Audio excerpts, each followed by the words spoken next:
आपको कहानियाँ सुनाने के सिलसिले में आज हम लेकर आए हैं एक ऐसी बाल कहानी जो बचपन में हमने खूब सुनी थी। रिश्तों की एक ऐसी अनूठी ताने-बाने से बुनी हुई कहानी जहाँ स्नेह है, प्यार है, अपनापन है, दुःख है और सबसे बड़ी बात है बचपन की निश्चलता और भोलापन। ये कहानी लिखी है भीष्म साहनी ने और कहानी का शीर्षक है मौसी। ये हमारी मौसी हो सकती हैं और आपकी भी मौसी। तो आइए हम सब सुनते हैं मौसी की कहानी। उसे सब मौसी कहकर पुकारते थे, बच्चे भी और बड़ी उम्र के लोग भी। किसी के घर का बच्चा बीमार होता तो सबसे पहले मौसी को ही बुलाते। किसी के घर शादी होती तो वहां भी सबसे पहले मौसी ही पहुंचती। दिन भर मोहल्ले में कभी एक के घर तो कभी दूसरे के घर मौसी बैठी नजर आ जाती। दोपहर होते होते मौसी स्कूल के फाटक पर जा पहुंचती। छुट्टी की घंटी बजती और बच्चे भागते हुए बाहर निकलते। कोई लड़का उसके कंधों पर अपना बस्ता टांग देता तो कोई उसके गले में। मोहल्ले के सारे बच्चे उनके साथ हो लेते थे। ये मौसी कौन थी, कहां से आई थी, कोई नहीं जानता था। ये भी कोई नहीं जानता था कि मौसी कब इस मोहल्ले में आई थी। रोज दोपहर ढलने पर मौसी नीम के पेड़ तले पहुंच जाती थी। वहां सभी बच्चे खेला करते थे। मौसी को बच्चों के साथ खेलना, उन्हें कहानियां और चुटकुले सुनाना बहुत पसंद था। जब शाम हो जाती और बच्चे खेल कर थक जाते, तो मौसी को घेर कर बैठ जाते और मौसी मौसी उन्हें ढेरों कहानियां सुनाती। आज भी मुझे जितनी कहानियां याद हैं, जैसे तोता तोती की कहानी, काठ के घोड़े की कहानी, सुंदरबाई की कहानी, वो सब मैंने मौसी के मुंह से ही सुनी थी। मौसी मैला सा दुपट्टा ओढ़े रहती थीं। उसके हर कोने में कुछ न कुछ बंधा रहता। किसी कोने में थोड़े से चने, किसी में टिकिया, किसी में दाल फलियां। मौसी खोल खोल कर हम सबकी हथेली पर थोड़ा थोड़ा रख देती।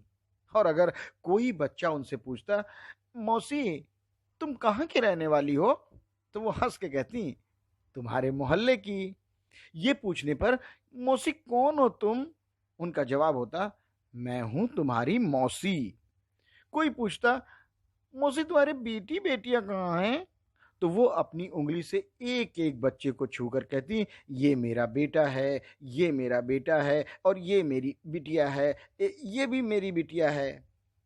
एक दिन जब स्कूल की छुट्टी हुई, हम लोग बस्ते उठाकर बाहर निकले तो उस दिन मौसी फाटक पर नहीं मिली। उस दिन बच्चों को लेने कोई नहीं आया। दोपहर को बच्चे खेलने के लिए निकले तो मौसी पेड़ के नीचे भी नहीं थी। सभी ने एक दूसरे से पूछा पर मालूम किसी को नहीं था कि मौसी गई कहां। कई दिन बीत गए पर मौसी का कहीं कुछ पता न चला। कोई कहता मौसी के न रहने से मोहल्ला बड़ा खाली खाली लगता है। कोई कहता पेड़ के नीचे सूनापन रहता है। एक दिन हम मौसी की खोज में घूम रहे थे, तभी हमें एक मकान के अंदर से बड़ी ऊंची ऊंची आवाज सुनाई पड़ी। अरे हमने ठेका ले रखा है क्या तुम्हारा मौसी? 20 दिन से तुम यहां पड़ी हो, अब तुम किसी दूसरे का घर देखो, हम तुम्हें अब नहीं रख पाएंगे। मौसी का नाम सुनकर हम सब ठिठक कर खड़े हो गए। बंद दरवाजे की दरार में से अंदर झांक कर देखा तो आंगन में मौसी एक खाट पर लेटी थी। उनके बाल उलझे हुए थे, चेहरा पीला और सूखा पड़ा था। उनके पास ही खड़ी एक औरत उन्हें डांटे जा रही थी, ऐसा कर, अब तू अपने गांव चली जा। हमें बहुत गुस्सा आया। मैंने घर लौटकर अपनी मां से कहा तो वो बोली, बिज्जू की अम्मा उसे कहां तक अपने पास रख सकती हैं बेटा, मौसी उनके घर का कोई काम तो करती नहीं। दूसरे दिन हमारा हॉकी मैच था। हम खेलकर लौट रहे थे। रास्ते में पुल पड़ता था। हम सब बातें करते हुए आ रहे थे।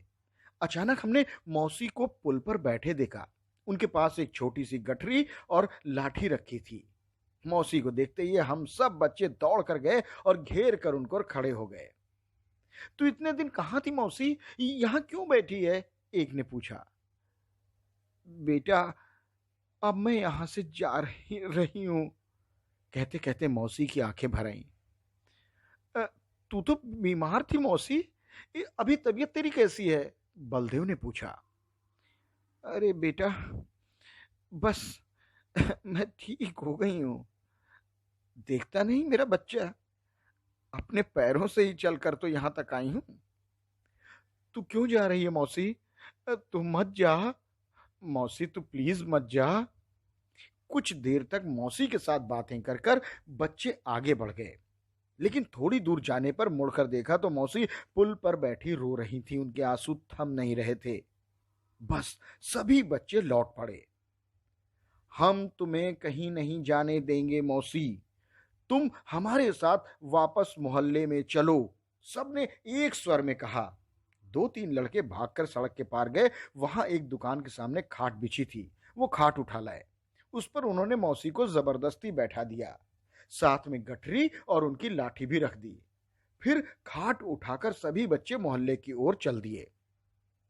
खाट को बच्चों ने नीम के पेड़ के नीचे रखा। कन्हैया भागकर अपने घर से दरी और तकिया उठा लाया। योगराज अपने घर से एक कटोरा दूध, गोपाल अपने घर से लैंप उठा लाया। बलदेव के पिता डॉक्टर थे, वो अपने पिता को क्लिनिक से खींच लाया।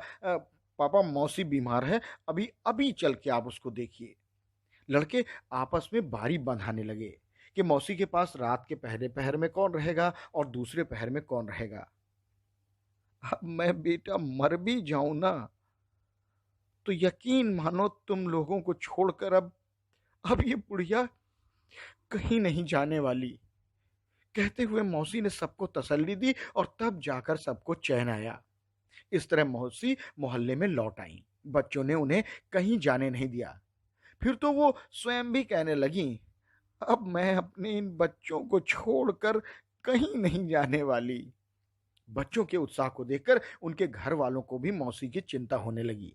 शीघ्र ही मौसी को रहने के लिए जगह भी मिल गई। हमारे स्कूल में ही हेडमास्टर जी ने उनको काम पर रख लिया और वहीं एक कोठरी भी मौसी को रहने के लिए दे दी।